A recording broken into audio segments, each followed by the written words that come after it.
folks, and welcome to this episode of Michael's Backyard Marina. Today, we've got us a Mercury. Mercury!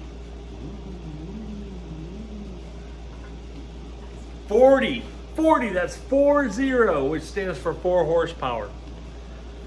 Picked it up yesterday, and gonna check it out. The gentleman told me, it was a nice older gentleman, told me that this motor hadn't ran in 10 years when he got it from his neighbor, and he took it to their marine dealer, and they worked on it some. They put a new diaphragm in the fuel pump, a new connector on the front for the fuel line connection, and a new hose that goes to the block for the pressure. Pulse gives the pulse signal or pulse pressure to the fuel pump to deliver fuel through the system, through the fuel pump, through the system. So, with that being said, he says it ran, but didn't run very good. It run real rough idle, and then he'd already, at that moment in time, he had spent $200 at the marina, and they told him we could sit there and chase down the rest of the problems, and it's probably going to cost you another $250 to $300, and by the time you're all said and done, you're going to have more money in it than the motor's worth. So that gentleman just bought a brand new Mercury 4 horsepower 4-stroke. I think it was a 4-stroke, but a brand new Mercury 4 horsepower. I'm like, okay. He had this one advertised for $200. I gave $125. Let me repeat that. $125. I don't know what my hand's doing. It just does crazy things while I'm talking. It's crazy. I don't know what it's doing. Anyway, so we're going to bring this thing on to the finish line here. I'm going to go ahead and check the gear oil in it to see what kind of gear oil it has in it. I'll guarantee I'll have to change the water pump in it because it's been well over 10 years since this water pump has been touched. Now, he did say it does pump water, so I'm going to take a little bit of a shortcut here. I'm going to change the gear oil. Go ahead and see if I get this thing. I'm going to check compression. I'm going to check the spark. If I got both of those, I'm going to put that magic carburetor concoction I've got, which is just sea foam and 2-stroke mix with AMSOIL, and cycle that through there and see if I can get the same results, 2 for 2, like I did on the 15-horse Johnson just recently. So, with that being said, let's dive in. Let's take a look at what we got going on with this little outboard. Can you tell? Can you tell? Can you tell? I'm excited! All right. Enough crazy, let's get serious.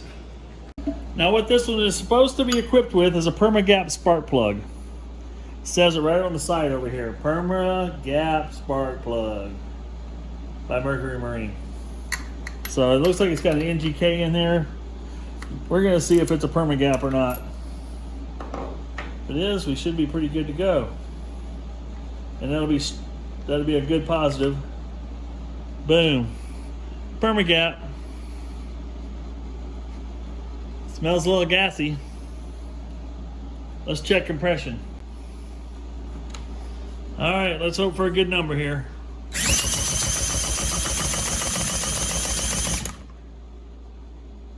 $90. That'll play. There's 2 ways you can check spark. You can put this up against the grounded surface and spin it. As you can see there, great spark. Method number 2. Here's the such and such spark tester. We can put that on there. That on there. That on there.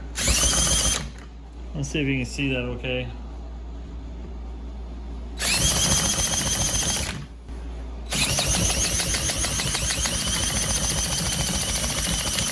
Anyway, you can see it. That works too.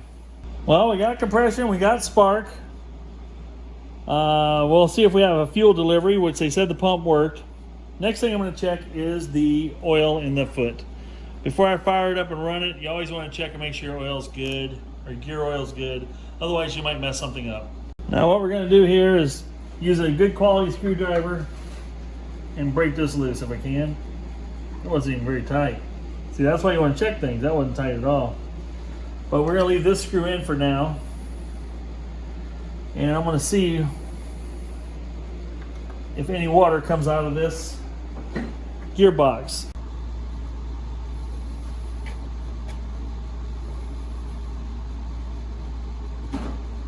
Well, if you just met me, you'd probably ask me what kind of gear oil I'm putting in, but if you've been watching my videos, you know that I put in EMS oil on all my gearboxes.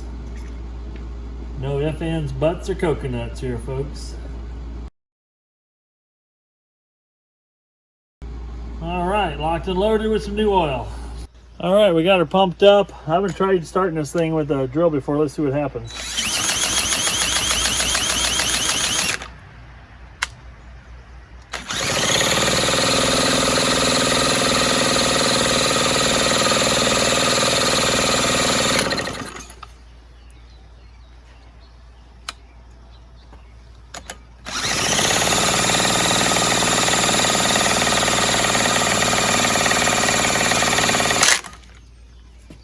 Feeling very familiar. Let's give it a little shot of a redneck fuel injection here.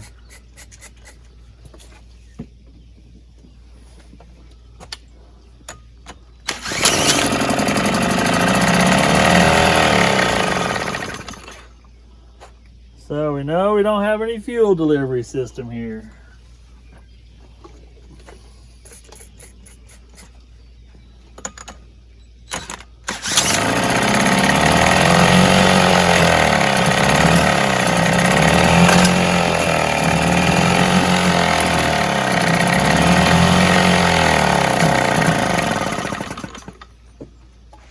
Well, the good news is I think she's going to run like a top. Everything seems to function and fire.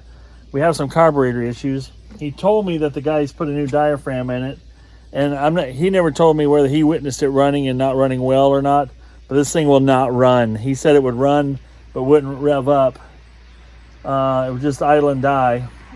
This isn't the situation. I'm having to inject fuel directly into the carburetor to get it to run.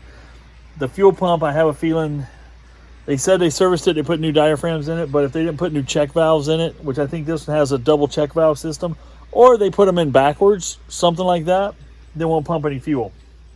And if it's not going to pump any fuel, it's not going to get anything to the carburetor. So we're going to pull the fuel pump and carburetor off this thing and fix that. The other thing I noticed is that it started pumping water, and it would start pumping water out of the pee hole, but then it would stop. And then I'd spray some air up in it to unclog it, and it would go and then stop again. Good chance there's an impeller on the pump that's broken. So we're going to actually we're going to do the water pump on this anyway. That was the plan. But I don't think it's going to make it out to the boat this weekend, because we got to order some parts and wait for them to show up. But I think we got a pretty good candidate anyway, because the motor seems pretty solid. It runs pretty quiet. There's no knocking, no anything crazy going on there. So I'm tickled with that. But we're just going to have to do some doctoring on it, and I think we'll make it a good, solid running little 4-horse outboard. And I'm curious to see, because these things, for these old 4-horses, they really push a lot of water. Stay tuned. We'll be back when we've got more parts. All right, folks, we're back out here with the 15-horse.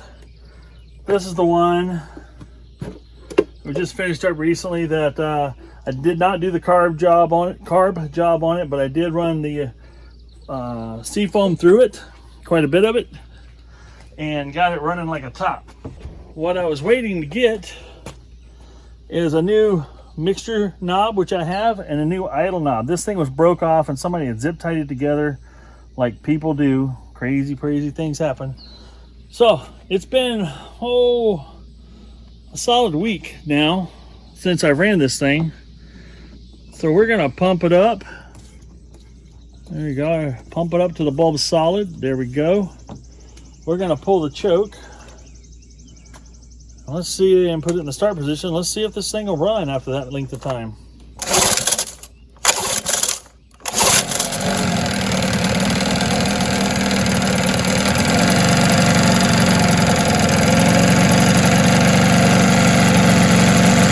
That's not bad. 3 pulls and she's off to the races. Go ahead and warm up a little bit.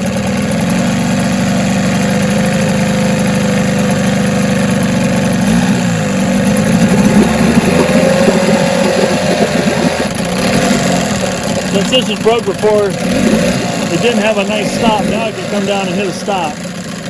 and not worry about going too far and killing it.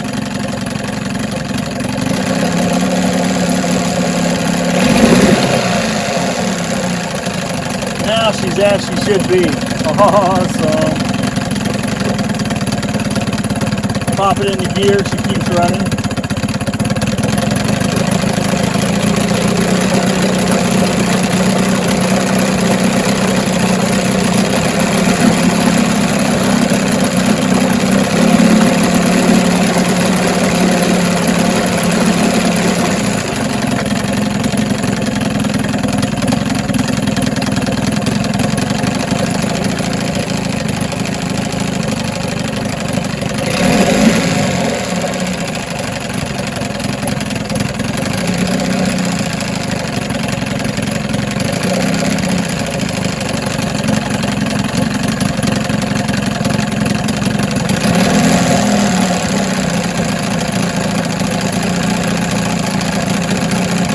Oh, that works pretty good, folks. I'm happy with that.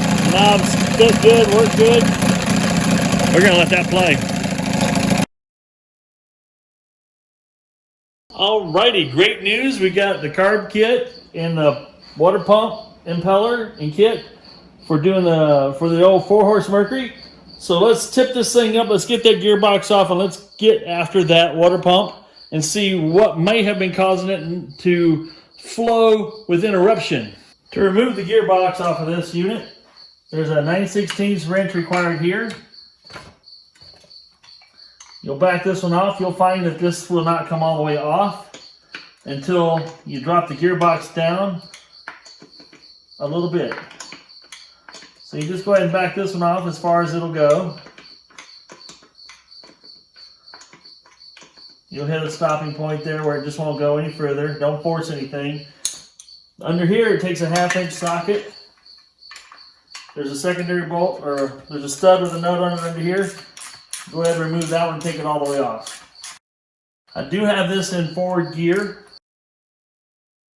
Just like that, I bumped it down by hand.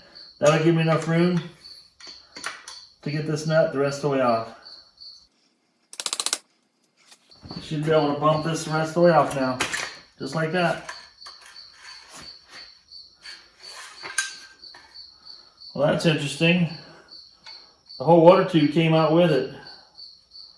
That doesn't usually happen. But now we can go after that water pump and see what's going on. I'm not sure that tube is supposed to be bent like that, but maybe it is. We'll have to do some investigation and find out what's going on here. Now we'll remove the locking nuts with the 7/16 wrench. And you can go ahead and lift this water tube out of there. That doesn't need to be there for now.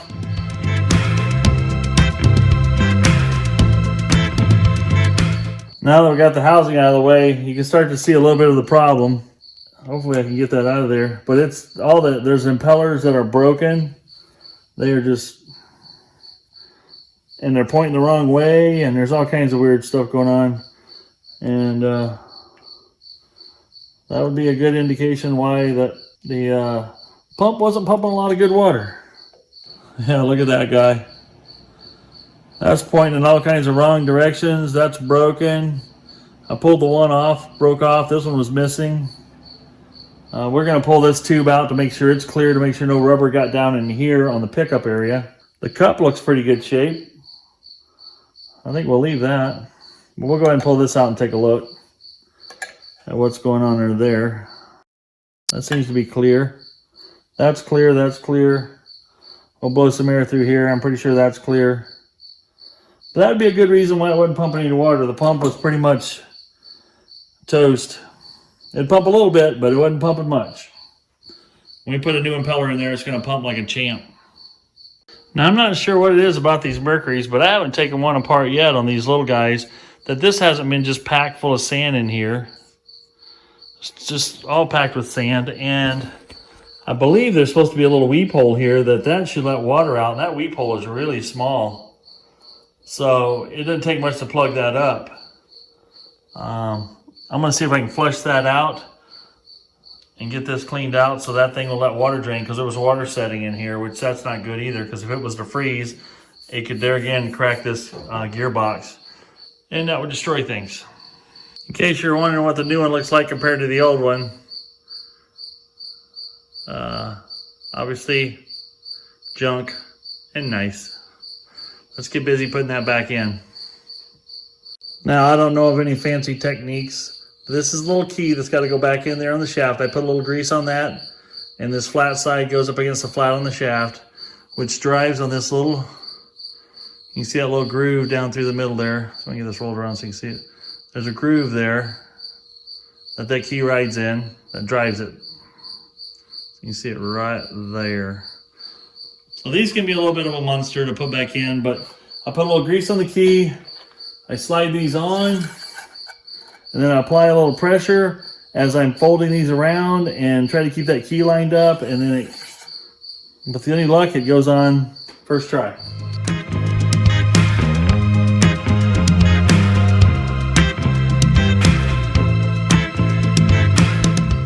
Now when you got a missing impeller, you got to figure out where it went.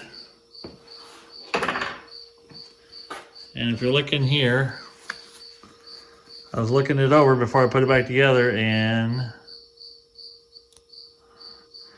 there we go. There's the little offender. That would have blocked off half the passage easily and not let me pump water even with the new impeller. So now we got that free and clear. We'll blow that free, and we'll install it.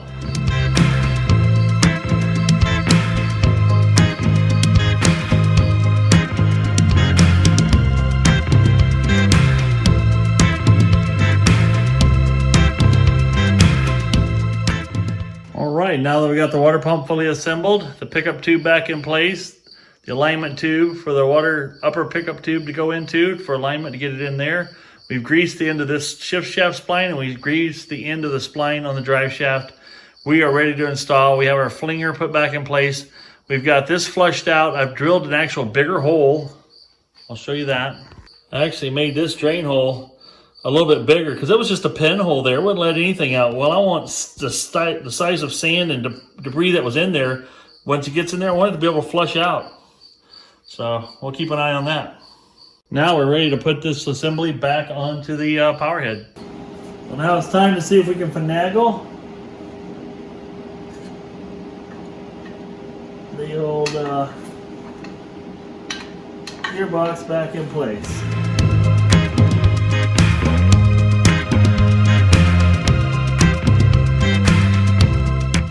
Okay, the first thing I'm going to do is remove the carburetor. I want to remove this carburetor. We're going to take it out. But I think right back here, you've got the little line coming in from the crankcase that gives the pulse to the fuel pump to make it work. So we're going to go ahead and pull that zip tie on here. We're going to pull that zip tie loose. If I get it out, there we go. And discard. That way I can take this line loose.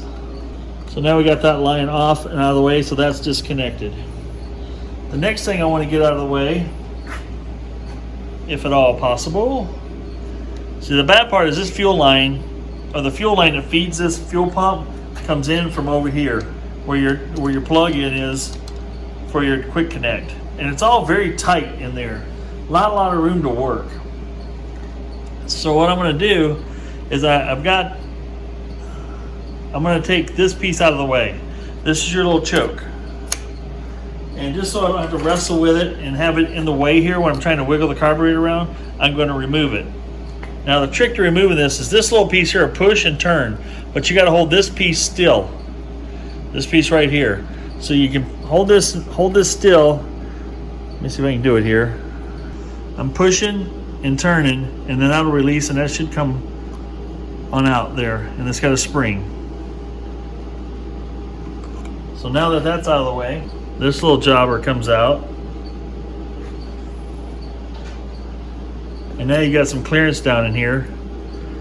And if you don't want to risk breaking this piece while you're wrestling around with some of this, go ahead and take your 7/16 wrench, and let's just take that loose. Now we've got this assembly out of the way. Now that gives us a little more wiggle room in here that we may need. I think what I'm going to try to do, I'm going to go ahead and the quick connect that's down here. I'm gonna go ahead and take this bolt out so it's loose.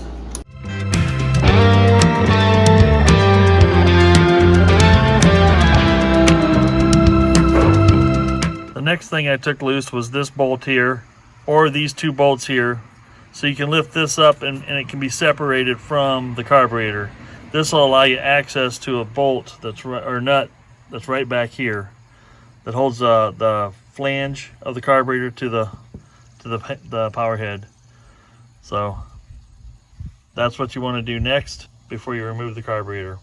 It actually looks pretty clean in there. There's a little blue residue in there, but that's just a little leftover two-stroke oil. As soon as gas would have hit that, it would have dissolved it and it would have been gone. And this whole carburetor looks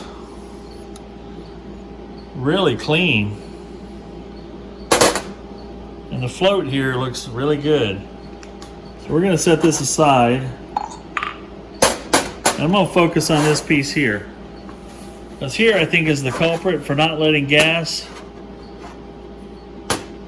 get into the carburetor. Reach in here and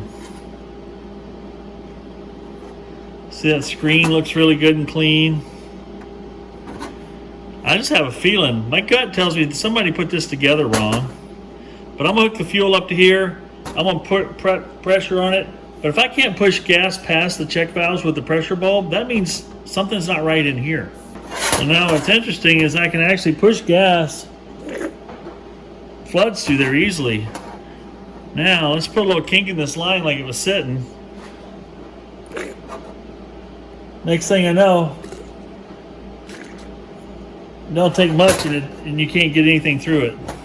So what that tells me is I have a feeling this guy here was the culprit. So I just went back and loosely reassembled the carburetor back in place and held this in position. And by the time this is in place, this is sitting in there like that, which is kinking that line. I knew something was up now that I've got it apart. When I originally tried to run the motor, I put the fuel line on here, same fuel line, same tank, squeezed the bulb, and the bulb got hard right away it just got hard. It pumped up pressure, but when I took this apart, there was absolutely no gas in the bowl. And so it should have taken more squeezes than it did to fill this up, because it was like on and like 1.5 squeeze, and this line was full basically and kinked, and it wasn't letting anything go by. So this is what the Marina had done from this gentleman I bought it from. They had put a new one of these on, and the only way to put a new one of these on is to disassemble the carburetor and put it back together. And they claim they put a new piece in here. I'm going to go ahead and take this apart, but I got to do something different here. This is too tight, too crowded. I got to come up with a better thing than this. I like to get an elbow here with a hose barb, an elbow here with a hose barb, so I can cut a line that fits without kinking in there and gives me a little more wiggle room. Actually, I think I have another hose barb like this, or another one of these with a hose barb on it. So anyway, I'm going to go ahead and take this off, and then we're going to take this apart and look inside just to see how new the gaskets are. I do have a new kit for it, so I might go ahead, since I got this far apart, put the new kit on it.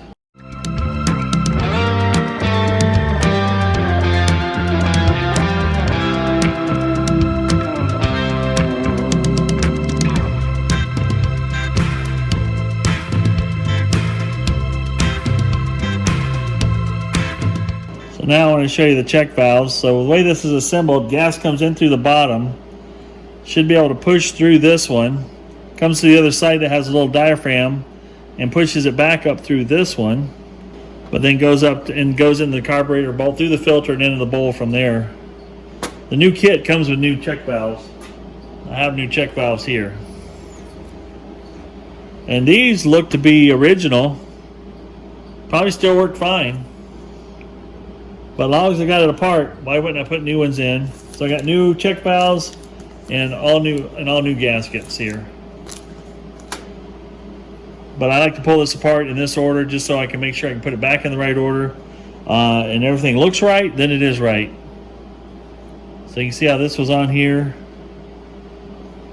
Like this. This little diaphragm is between two gaskets. Like that. Which goes on the plate, which has a little pilot. Let's see that little pilot right there. That makes sure everything goes together right. And that's how that stack up goes on this side. And then this way this goes together. This can only go together one way through that hole. So anyway, you guys will be able to use this video here to make sure, in case you get things a little screwed up, you can look at it and go, oh, that's how you do it right.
just went through the complete rebuild of the fuel pump and the carburetor without any commentary, only notes.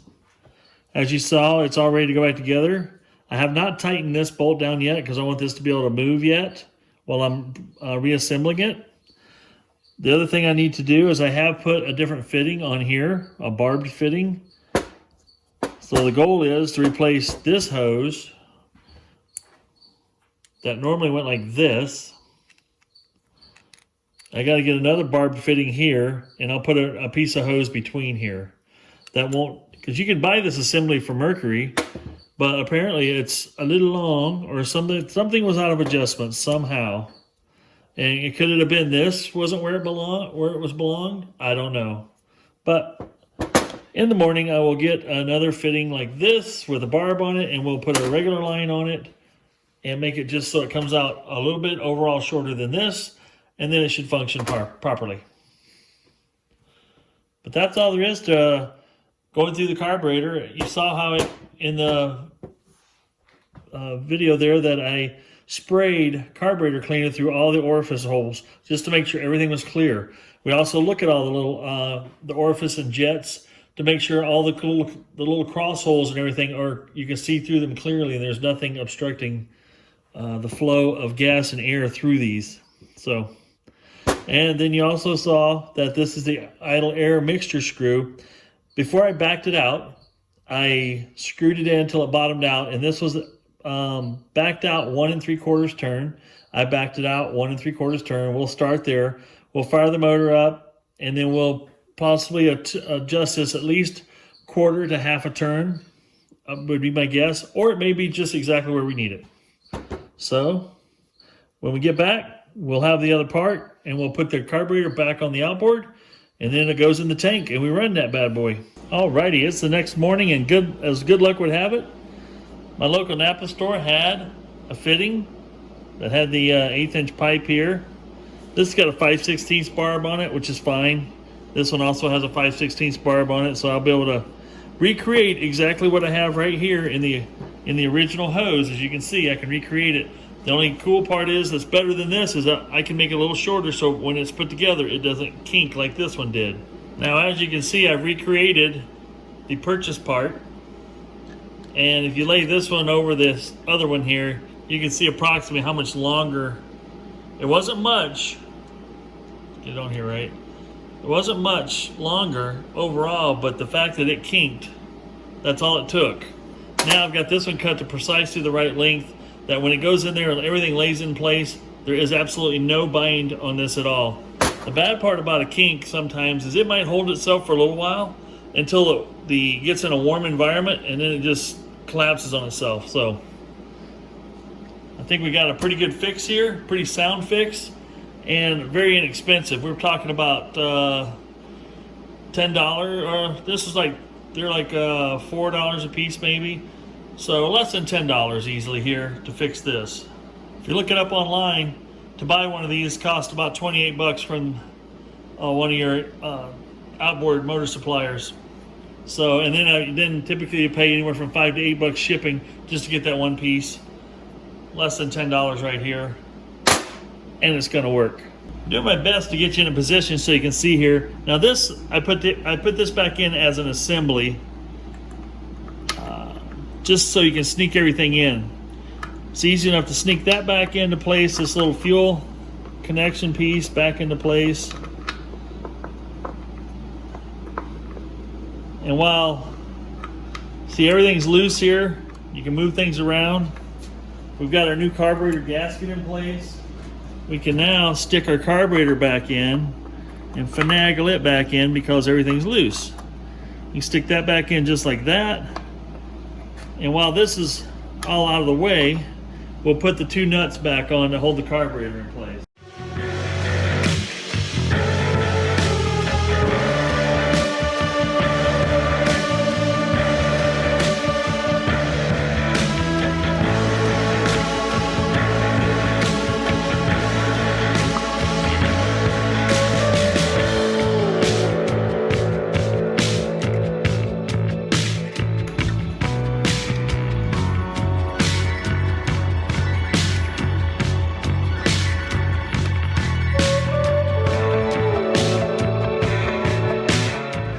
We've got everything fastened back in place.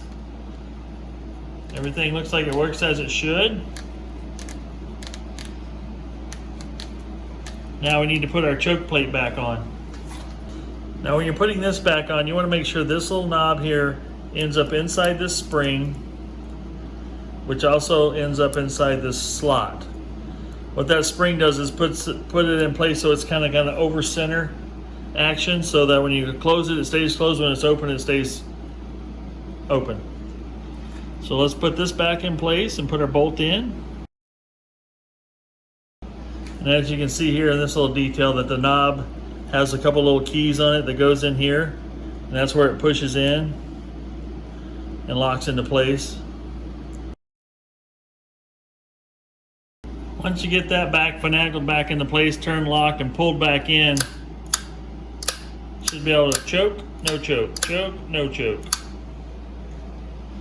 Well, all that's left to do is let's throw it in the barrel and see if she'll run.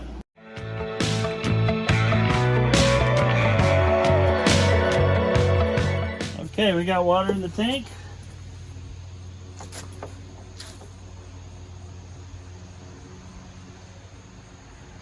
Pumped up the pressure. We're gonna choke it because the boss says try choking it.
Pumping a strong stream.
Well, folks, I think we got another one here. She's a beauty, Clark. She runs like a top. Bought it for $125. Put $65 in it. And now it runs like this.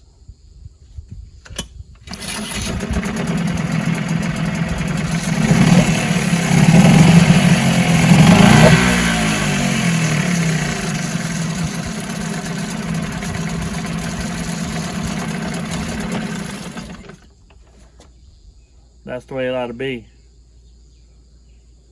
Well, folks, I hope you enjoyed this video. I did something a little different with it, with the just no narration, just some music and some how-to along the way. You guys can leave comments if that's something you like seeing or not like seeing. I'm loving and enjoying making these motors run. Taking something that somebody else couldn't get running or didn't want to pay for to get running and get them running. So, and the guy I got this from is absolutely right. Taking it to a Marina or somebody that works on these things, yes, they would have spent another $200 to $300 doing what I did to it. It'd been $65 in parts and another $200 to $250 in labor, guaranteed. But that's the advantage I have, is my labor is mine, and I can do what I want with it. So I choose to do this. And now I've got something that I don't have a lot of money wrapped up into, and I can enjoy for a long time if I'd like to. If I had a smaller boat right now, that I could put on the water, I'd go throw this thing in the water and give it a test run and just open it up and see what it'd do. But yeah, she's running good. You guys get out there and do something fun, do something you enjoy. I'm getting ready to go fishing myself. I'm going to hook the old Starcraft up to the Jeep, and we're going to go to the lake, buy me some minnows, maybe a little bit of night crawler action. I got some rattle baits. I got some topwater whopper ploppers. I don't know. I fish for anything that bites. People ask me, what are you fishing for? I fish for anything that's biting. I just enjoy being on the water. I enjoy catching fish and having a good time. You guys get out there and have a good time yourself. This is Michael, and I'm telling you, get out there and have some fun. I'm out.